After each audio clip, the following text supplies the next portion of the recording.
Bonjour à toutes et tous, bienvenue à ce webinaire. Je me présente, Dani Santoro.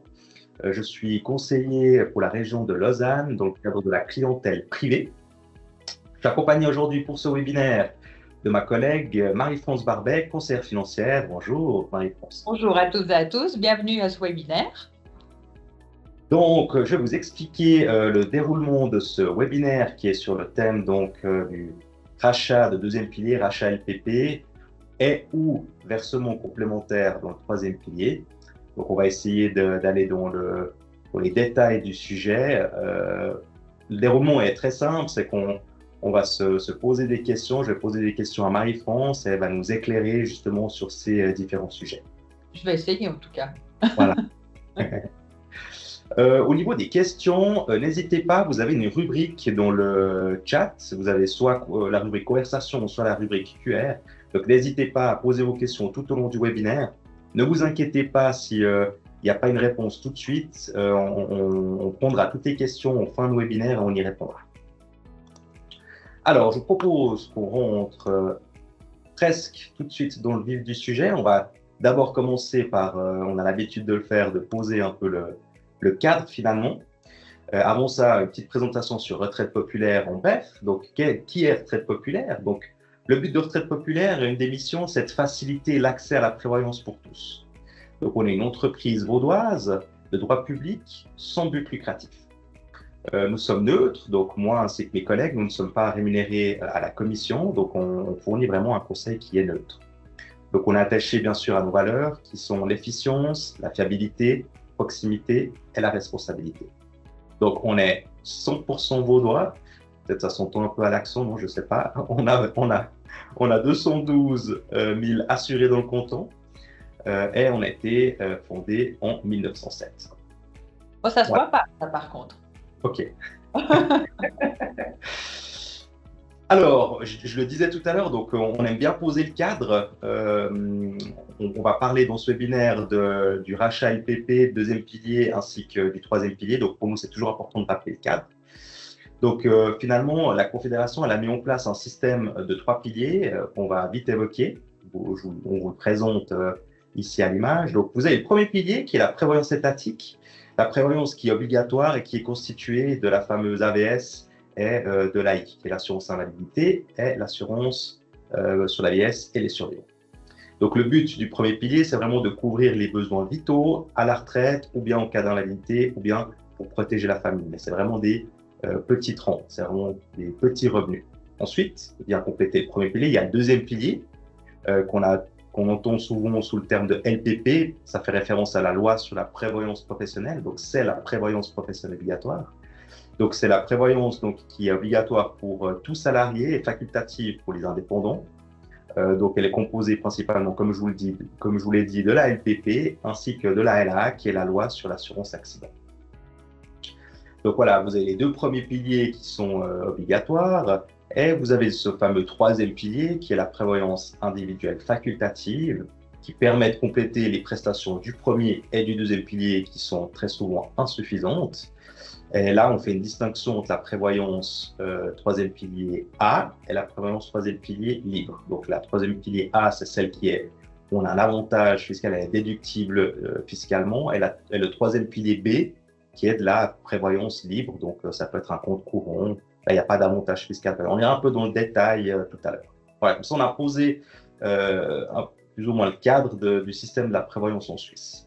Je rajouterais juste peut-être une petite chose, excuse-moi Dani, ce qu'il faut savoir, c'est qu'au niveau fédéral, enfin l'objectif fédéral, c'est quand le premier et le deuxième pilier, vous arriviez à 60% du dernier revenu au moment de la retraite, je dirais à carrière, on va dire standard, et parfois malheureusement c'est un peu moins, et on espère qu'effectivement de temps en temps, c'était un petit peu plus, mais juste de parler de l'objectif fédéral en fait. Pour donner un exemple, une personne qui a gagné en moyenne 5 000 francs toute sa vie, l'objectif, c'est qu'elle ait 3 000 francs en fin de carrière. Donc, juste pour vous dire que c'est vraiment pas grand-chose. Merci, Marie-France. Et le deuxième, d'où l'utilité du troisième pilier, effectivement.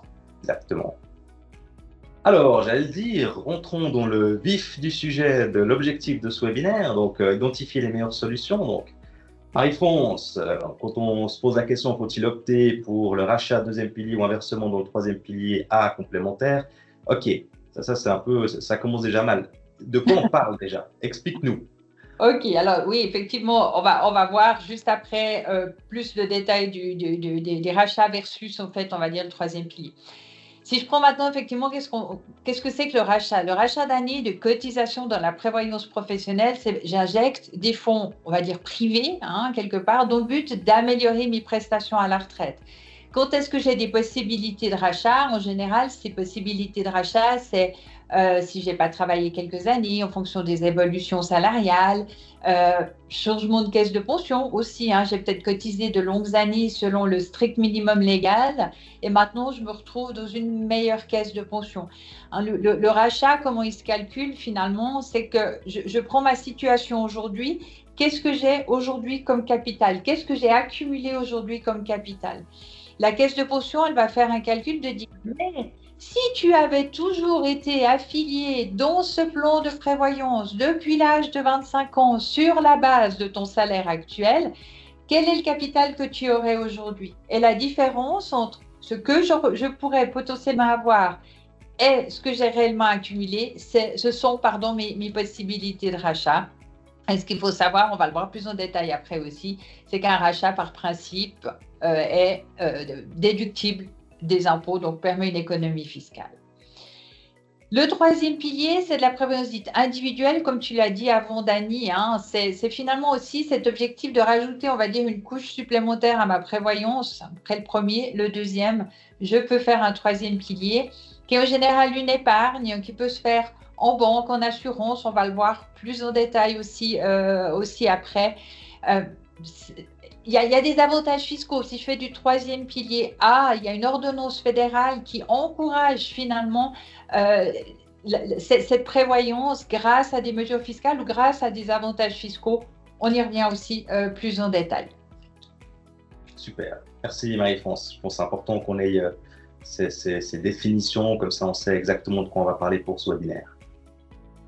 Donc, finalement, alors, rachat LPP au troisième pilier, quelles sont les différences entre l'un et l'autre?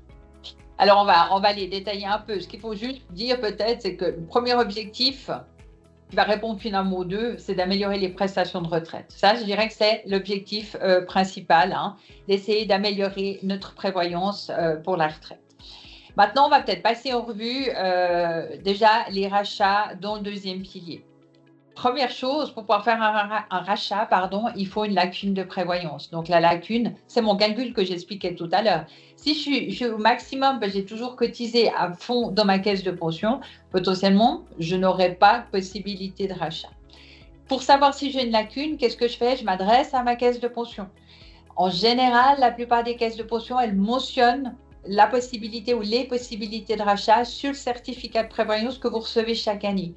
Si ce n'est pas le cas, vous contactez votre caisse de pension, elle vous fait le calcul, elle vous informe des montants qui sont en principe rachetables. Et qui dit rachetable dit en principe aussi déductible fiscalement. Donc, l'entier de mon rachat effectué l'année X sera potentiellement déductible de ma déclaration fiscale, hein, donc ce qui me permet vraiment une économie d'impôt. Je dis en principe parce que bien sûr, c'est toujours l'administration fiscale qui va déterminer si ce rachat est possible ou pas, ou déductible ou pas, on va dire. Mais attention, qui dit avantages fiscaux dit aussi certaines restrictions. Typiquement, si je suis proche de la retraite, que je fais encore un dernier achat avant ma retraite, mais que j'ai des velléités de retirer mon capital retraite donc au moment de ma retraite, potentiellement, mon capital est bloqué 3 ans à compter du dernier rachat. Donc, c'est très important de bien planifier ces rachats. C'est que si je fais un rachat, c'est de se poser la question à moyen terme, c'est quoi mon objectif derrière? Est-ce que je dois retirer du capital à un moment donné? Je parle de la retraite, mais ce n'est pas forcément que la retraite. Ça peut être aussi des fonds dont vous devez disposer pour l'acquisition du logement. C'est des fonds que vous pouvez disposer pour rénover votre bien immobilier dont vous êtes propriétaire. Toujours résidence principale. Donc, un rachat, attention, de bien respecter ce délai de 3 ans, faute de quoi l'administration fiscale pourrait revenir sur la déduction. Donc, c'est très important. La deuxième restriction, c'est Si vous avez déjà perçu un versement, ce qu'on appelle un versement anticipé, dans le cadre de l'encouragement à la propriété du logement, donc vous êtes devenu propriétaire de votre bien, vous avez retiré des fonds sur votre caisse de pension pour vous aider à faire l'acquisition de ce bien immobilier, avant de pouvoir faire un rachat d'années de cotisation, vous devez avoir remboursé intégralement ce que vous avez pris sur votre caisse de pension pour cette acquisition immobilière, pour cet amortissement de dette, etc. Donc ça, c'est les deux restrictions. À la retraite, finalement, quel est l'objectif de ce rachat? Je l'ai dit au début, c'est d'améliorer finalement les prestations de retraite, que ce soit sous forme de rente, que ce soit sous forme de capital. Attention toujours à ce fameux délai de 3 ans. Donc, l'objectif premier, c'est vraiment d'augmenter les prestations de retraite. Qu'est-ce qui va se passer en cas de décès ou d'invalidité? Alors, ça va dépendre, je dirais, du règlement de la caisse de pension.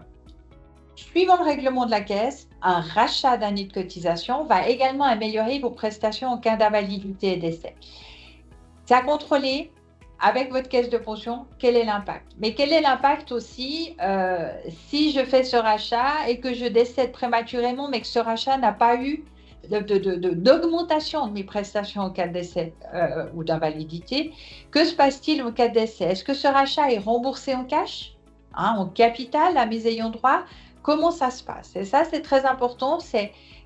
Avant de faire un rachat, c'est d'analyser aussi le règlement de la caisse de pension, de poser les questions, de savoir quel va être cet impact sur mes prestations en cas de décès, en cas d'invalidité, comment ça va se passer. Et justement, donc, en cas de succession, voilà, ça va dépendre aussi du règlement de la caisse de pension. Par principe, une caisse de pension, elle assure toujours des rentes de conjoints, parfois des rentes de concubins. Ce n'est pas toujours le cas. Là aussi, il faut vraiment vérifier le règlement de la caisse de pension. En général, il y a des rentes d'enfants. Alors, quand je parle de rentes d'enfants, c'est des enfants de moins de 18 ans ou jusqu'à leurs 25 ans en cas de formation, d'études. Mais ça s'arrête là. Il n'y a pas forcément d'autres prestations. Il y aura aussi la distinction de savoir si je devais décéder avant ou après la retraite.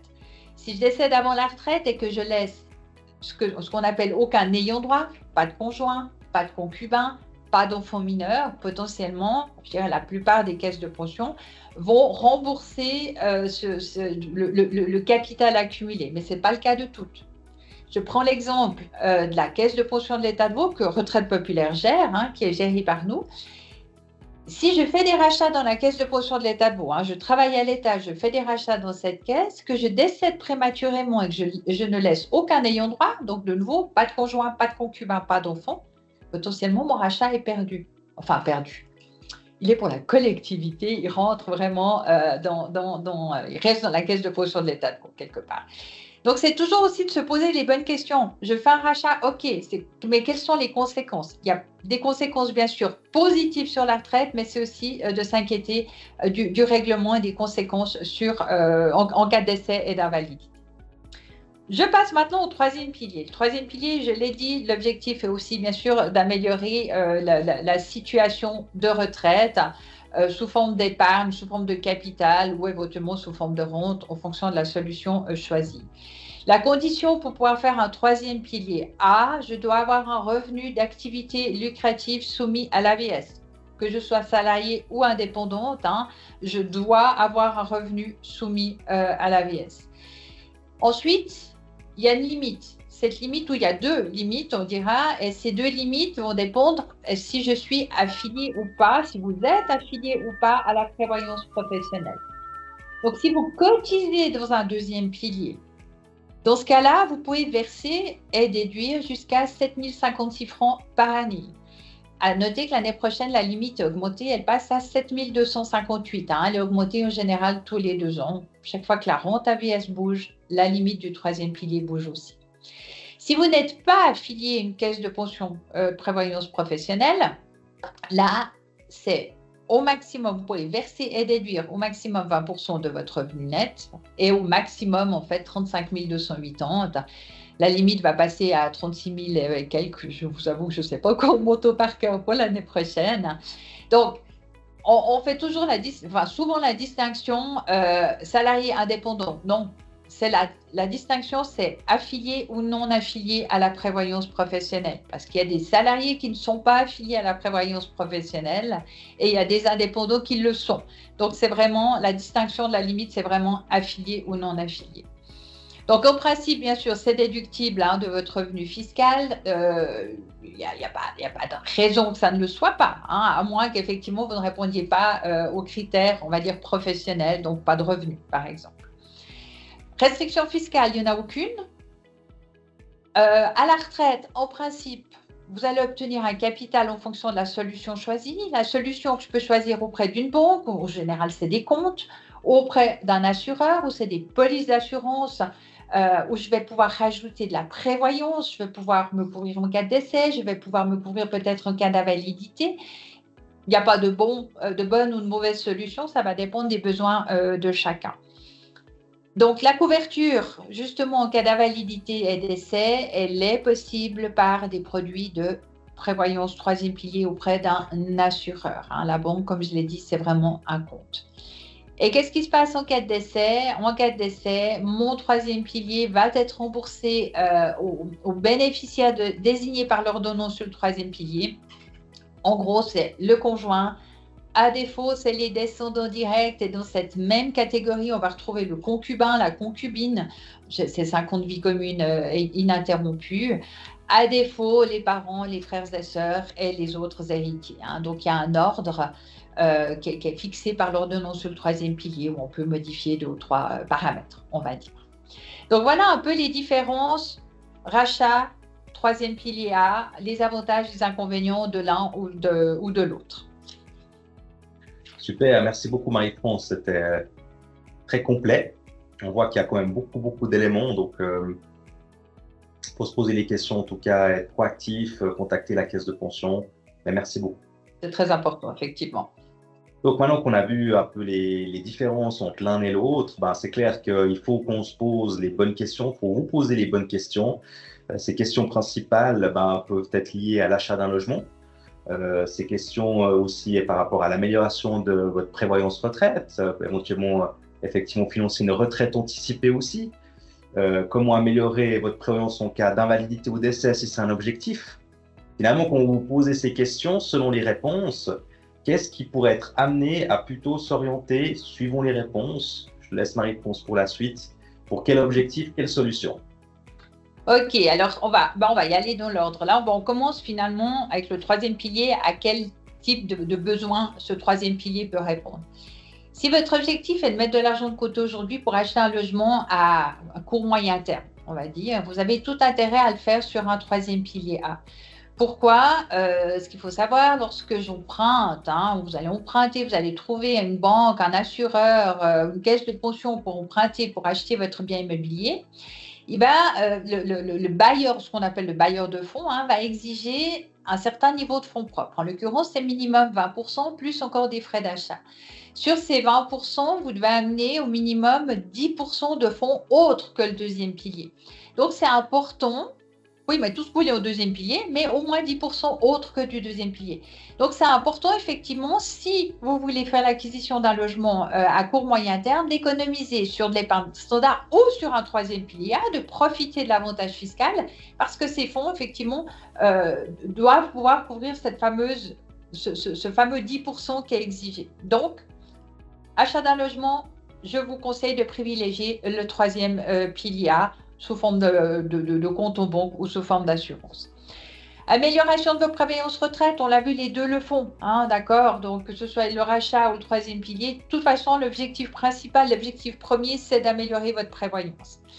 Vous voulez améliorer votre prévoyance en cas de décès et d'invalidité? Là, à nouveau, contrôlez le règlement de la caisse de pension, parce que finalement, c'est quelque chose, si ça n'améliore pas vos prestations en cas d'invalidité et décès de faire un rachat, je vais plutôt partir sur le troisième pilier. Sur un produit d'assurance, au-dessus, je vais pouvoir rajouter, par exemple, un capital en cas de décès pour protéger mes proches,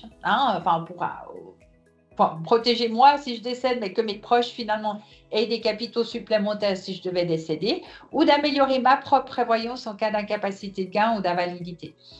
Ce qu'il faut savoir, par exemple, aussi, si on choisit un produit d'assurance, on peut choisir ce qu'on appelle la libération du service des primes en cas d'incapacité de gain. En gros, c'est dire, si je tombe en incapacité de gain, mon assureur va payer les primes à ma place. Donc, je suis assurée que mon capital va se constituer. Et ça, c'est souvent le petit plus aussi dans les produits d'assurance avec cette couverture supplémentaire.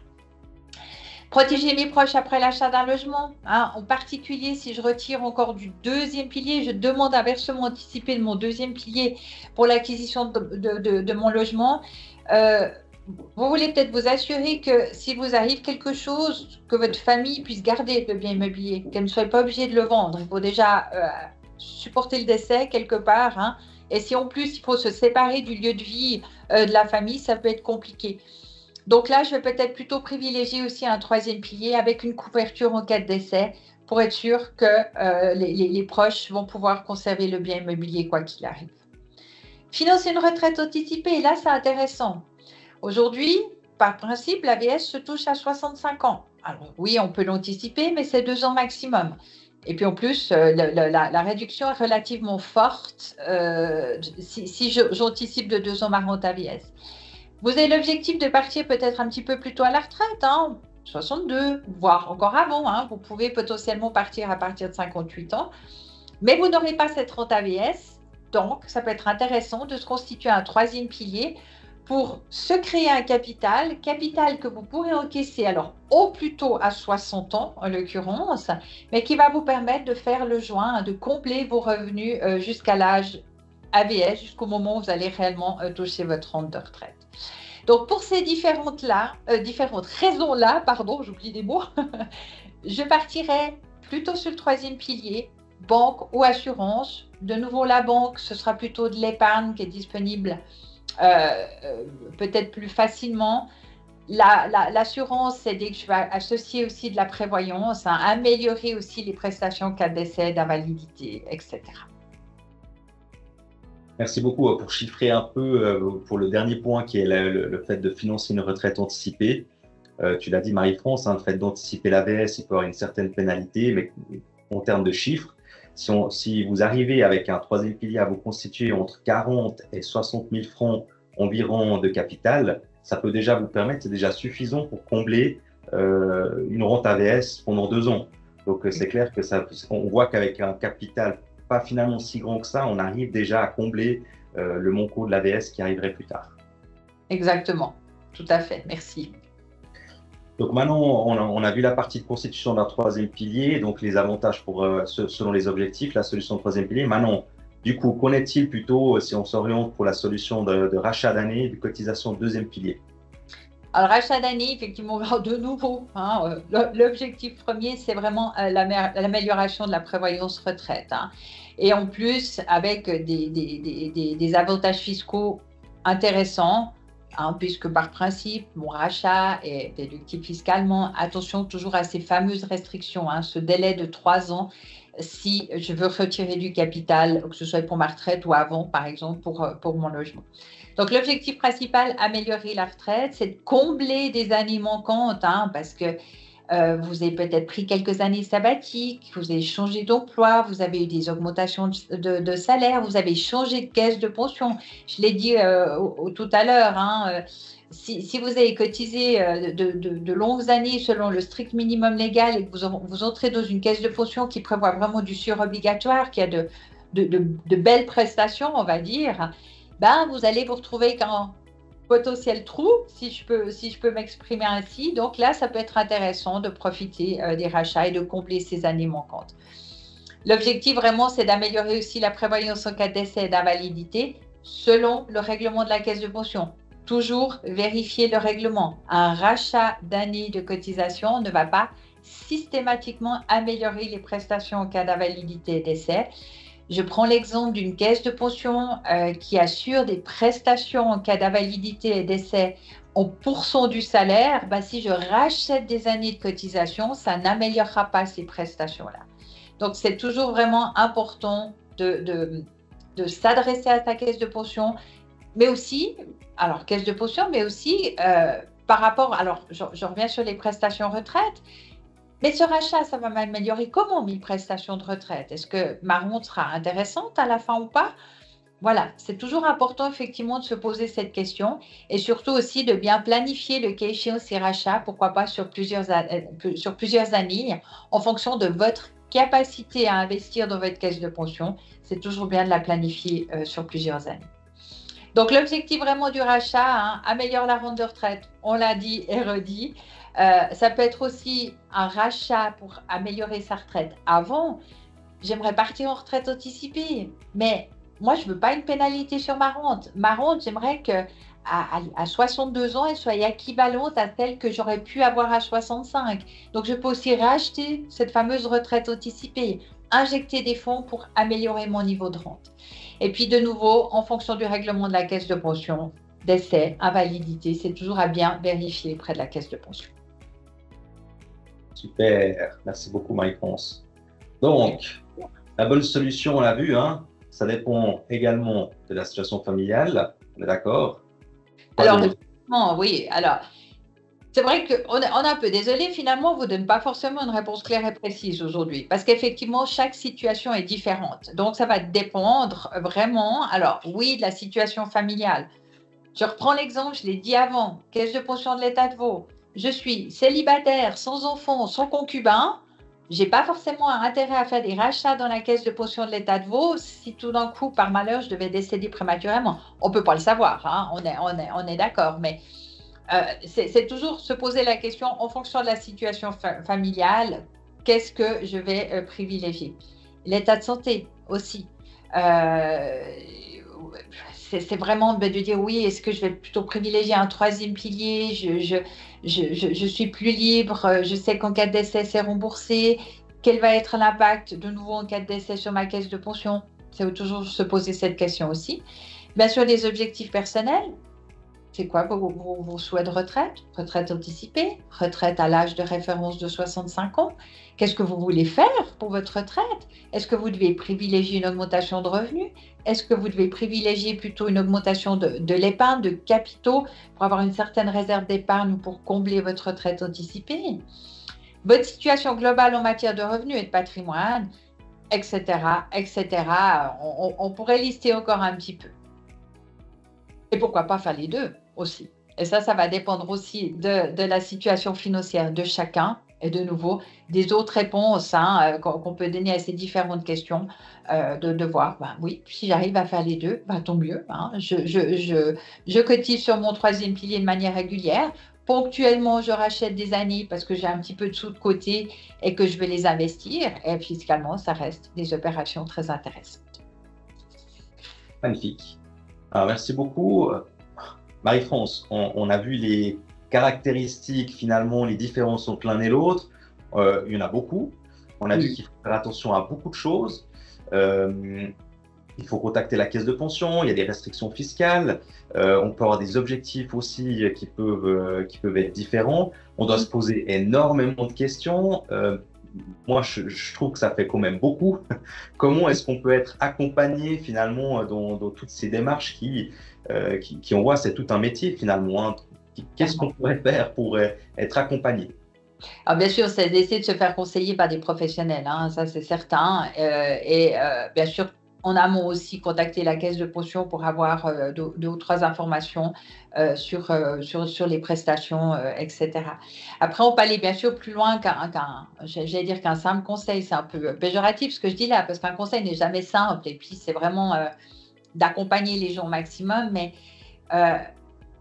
en particulier, je dirais, si on veut planifier des rachats, comment les planifier au mieux en fonction des décisions de retraite, de la santé financière globale hein, du couple ou de soi-même. On peut partir aussi sur une planification financière où c'est vraiment, je dirais, un 360 degrés où on associe le côté prévoyance, le côté logement propriété. Est-ce que je suis propriétaire ou est-ce que je peux devenir propriétaire? La situation patrimoniale et puis vraiment les objectifs d'une planification financière. Au-delà de prendre des bonnes décisions de retraite, mais c'est aussi de vous aider à bien planifier les éventuels rachats, les troisièmes piliers, donc d'essayer de faire une forme d'optimisation fiscale, de déterminer vraiment le meilleur moment pour partir à la retraite, sous quelle forme, rente, capital, combinaison des deux. Là aussi, hein, on entend toujours mon voisin m'a dit que, mon collègue m'a dit que, c'est très personnel. Ce choix vous appartient et de nouveau, il n'y a pas de réponse toute juste. Ça va vraiment dépendre des besoins de chacun. Donc, la planification financière peut être utile pour tous, pour certains seulement, en fonction des besoins de nouveau de chacun. Donc, n'hésitez pas à nous contacter pour avoir un conseil pour éventuellement une planification financière si vous estimez que c'est nécessaire. Je me permets de rajouter que la planification de la retraite, c'est quelque chose qu'il faut prendre en main. Tu me corrigeras, Marie-France, mais suffisamment tôt. Donc, souvent, nous, ça nous arrive de recevoir des personnes qui arrivent un peu tard. Après, on dit que c'est jamais trop tard. Il faut de toute façon faire un point de situation pour pouvoir projeter et voir quelle sera la future situation. Maintenant, je pense qu'aujourd'hui, en termes de planification financière, planification de retraite, on peut le dire, en fin de quarantaine, début de cinquantaine, hein, il faut sans doute prendre le taureau par les cornes, comme on a l'habitude de dire, et puis de déjà commencer à se poser ces questions. Puis ça, c'est pour des situations standards. Il peut arriver aussi que des personnes veulent vraiment prendre une retraite anticipée, déjà même avant 60 ans, ça nous arrive. Alors à ce moment-là, il faudrait se poser des questions encore plus tôt, parce qu'on a vu, hein, il y a certains délais, il y a des choses qui doivent être mises en place suffisamment tôt. Et puis ça, je pense que c'est important qu'on le rappelle aujourd'hui. Exact. Super, on arrive déjà au terme en tout cas de la partie de l'échange. On va aller voir si nous avons des questions.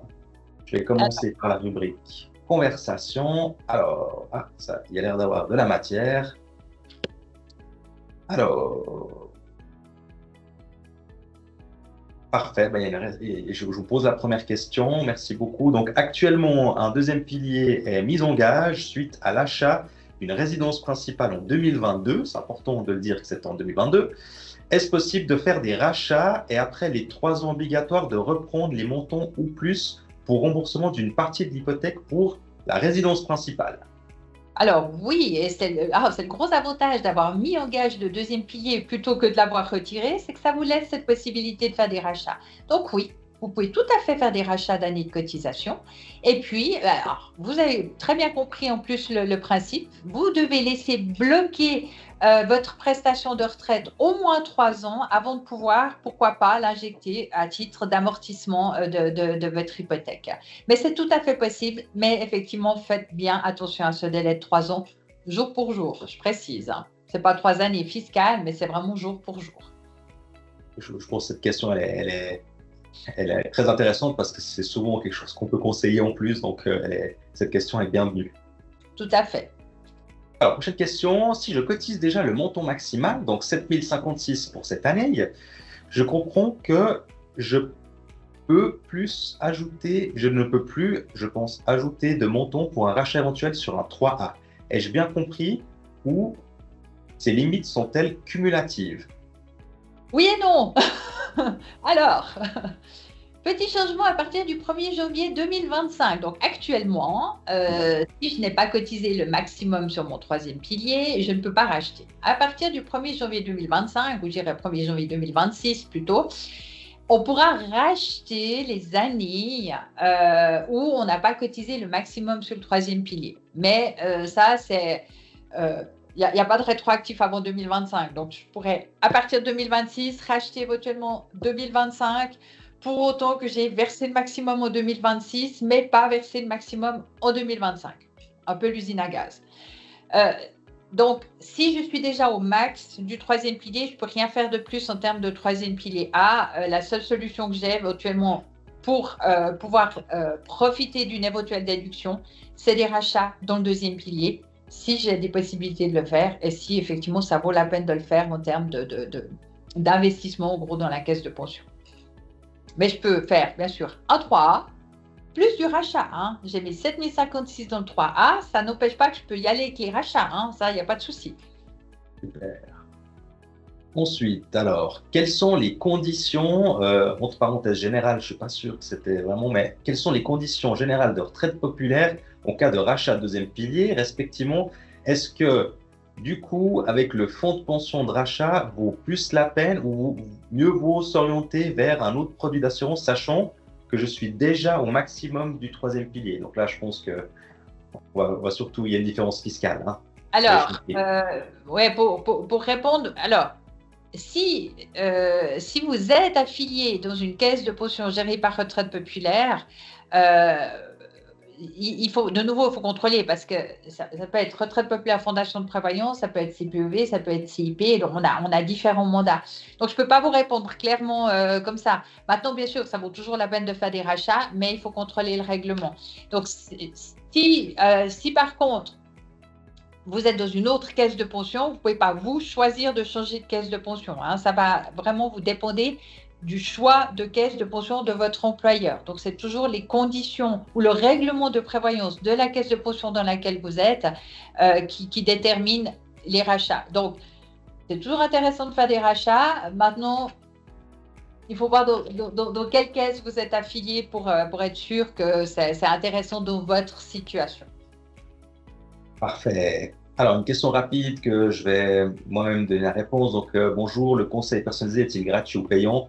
Donc oui, je peux vous confirmer que le conseil global est gratuit. C'est uniquement si, lors du conseil, on détecte qu'une planification vous serait vraiment utile. La planification financière est bien sûr payante, mais le conseil global est absolument gratuit.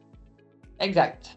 Question suivante, alors je ne suis pas sûr qu'on pourra apporter grande précision, mais on apporterait une réponse. Donc, une caisse de pension peut-elle contraindre un bénéficiaire à prendre la rente en lieu et place du capital? Ça dépend. Alors, partiellement, oui, ça dépend. Partiellement, oui. Ce qu'il faut savoir, c'est que la loi sur la prévoyance professionnelle oblige une caisse de pension à payer, à autoriser le paiement d'au moins un quart de la prestation minimale fixée par la loi, donc des cacahuètes en l'occurrence, sous forme de capital. La caisse de pension n'aurait pas le droit de refuser moins que ça. Maintenant, aujourd'hui, la plupart des caisses de pension acceptent de payer l'entier du capital retraite. Et ça, de nouveau, il faut contrôler le règlement.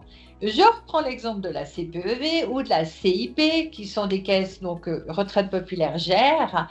Ces deux caisses-là, elles versent au maximum le 50% des prestations de retraite sous forme de capital. Ça veut dire que pour le 50 autres %, vous n'avez pas d'autre choix que de prendre quand même la rente.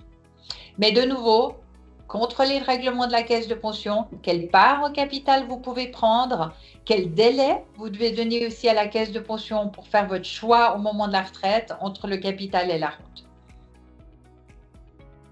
Alors, question supplémentaire. Donc, j'ai entendu qu'on pourra faire des rachats dans le troisième pilier l'année prochaine. Est-ce qu'on connaît déjà les conditions du rachat troisième pilier en 2025? Sinon, où se renseigner? Alors, oui, nous, on connaît bien les conditions. En plus, Marie-France, on a bien discuté tout récemment. Hein. En termes de renseignements, nous, on est à même de pouvoir vous renseigner. Ce qu'il faut savoir, c'est que globalement, de toute façon, les rachats seront possibles pour des lacunes, donc un versement qui n'aurait pas été fait en 2025. Donc, le rachat sera possible uniquement à partir de 2026. Donc, maintenant, il y a quand même beaucoup de conditions, il y a quand même beaucoup d'informations là-dessus. Moi, je vous invite à nous contacter. Et puis volontiers, on pourra donner tous les détails par rapport à ce rachat. Je ne sais pas ce que tu en penses, Marie-France, parce que c'est quand même assez… Tout à fait. Mais il faut vraiment se dire que de toute façon, 2025, vous ne pouvez rien faire. C'est potentiellement qu'à partir de 2026 qu'un premier rachat sera possible. Mais après, effectivement, vous pouvez aller au pire télécharger les modifications qui ont été mises en place sur le site de l'OFAS. Mais comme je dis, c'est un peu l'usine à gaz. Donc oui, ça vaut la peine de prendre contact avec un conseiller. Mais ces rachats, ce sera vraiment très minime et puis l'impact sera vraiment très faible. Et à partir de 2026 seulement. Super. On a une question très intéressante. En cas de retraite anticipée, est-ce qu'on peut toujours verser le 3 jusqu'à 65 ans? Non. Alors, c'est vraiment, je l'ai dit au départ, en fait, hein, pour pouvoir faire un 3, il faut un revenu d'activité lucrative soumis à cotisation AVS. Donc, si je cesse toute activité à 62, par exemple, de 62 à 65, hein, ou les années 63, 64, 65 ans, je ne pourrai plus cotiser sur mon troisième pilier A. Hein. C'est vraiment lié à une activité lucrative soumise à cotisation AVS. Je peux, par contre, le retirer qu'à 65 parce que l'encouragement sur le troisième pilier m'autorise à retirer mon troisième pilier entre 60 et 65 ans, quel que soit finalement mon âge de départ à la retraite par ma caisse de pension. Par contre, je ne pourrai plus cotiser jusqu'au bout.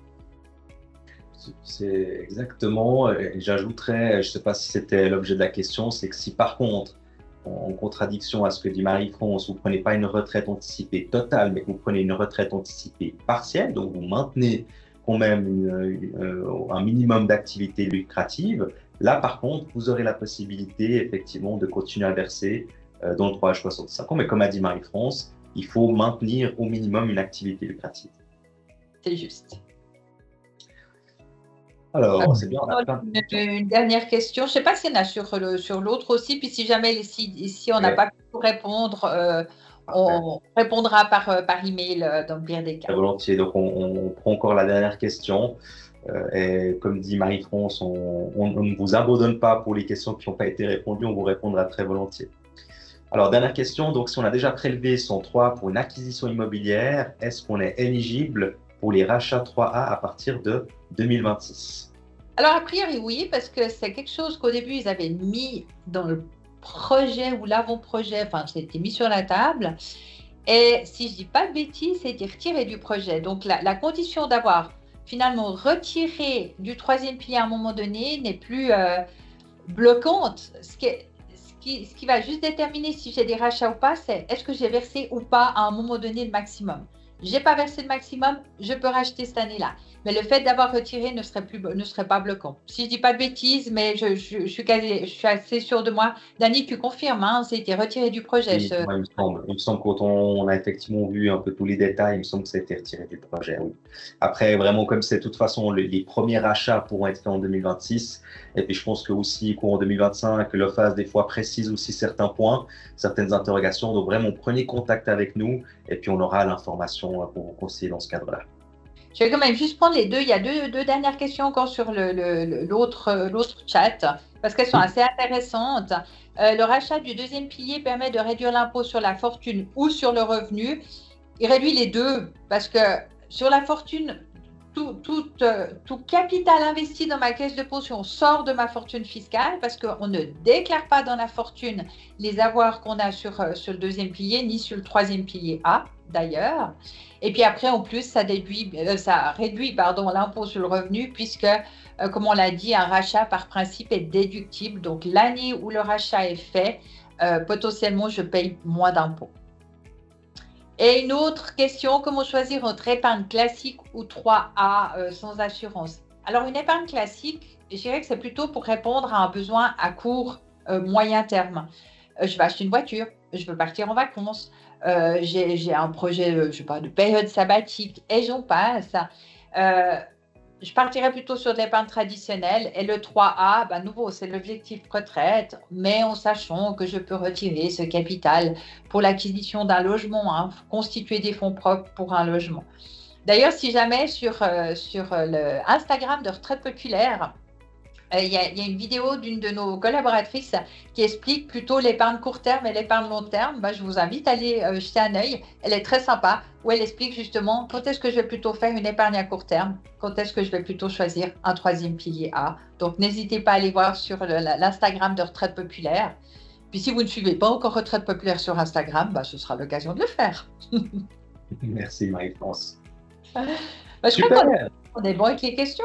Oui, on est bon. On va quand même refaire un contrôle au cas où on aurait omis de répondre à une question. On serait désolé, mais on fera ce contrôle-là. Donc, on arrive au terme de ce webinaire.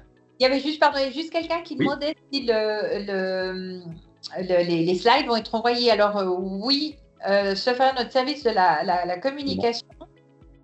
Oui. Donc, Lucille qui nous écoute, qui est à côté de nous, qui manage tout ça et que je remercie d'ailleurs toujours pour sa gestion extraordinaire. Donc, Lucille, elle envoie effectivement, elle va vous envoyer la présentation en format PDF, donc vous aurez toutes les slides sans autre. Encore merci beaucoup, Lucille, d'ailleurs. Et ce webinaire, d'ailleurs, pourra être vu en replay aussi, si tout d'un coup on est malheureusement, si on est allé un peu vite, voilà, sachez que vous aurez la possibilité de revoir le webinaire. Alors cette fois-ci, je crois que nous arrivons au terme. On vous remercie. Comme d'habitude, on a toujours beaucoup de plaisir avec Marie-France pour ce type d'événement. Donc on vous remercie pour votre votre participation. On vous met encore les coordonnées, bien sûr, des conseillers. Donc, soit le numéro de téléphone si vous voulez prendre rendez-vous par téléphone, soit l'adresse email si vous avez des questions ou si vous voulez qu'on vous contacte. Vous avez même la possibilité d'utiliser le QR code. Si vous souhaitez un rendez-vous, vous pouvez prendre un rendez-vous directement en ligne. Donc, voilà. Donc, merci beaucoup à tous. Et puis, au plaisir. Merci beaucoup, Marie-France. Merci à toi. Au revoir tout le monde. Merci beaucoup. Bon appétit. Et ben, on se réjouit de vous recevoir à un prochain webinaire. Très Bonne volontiers. journée.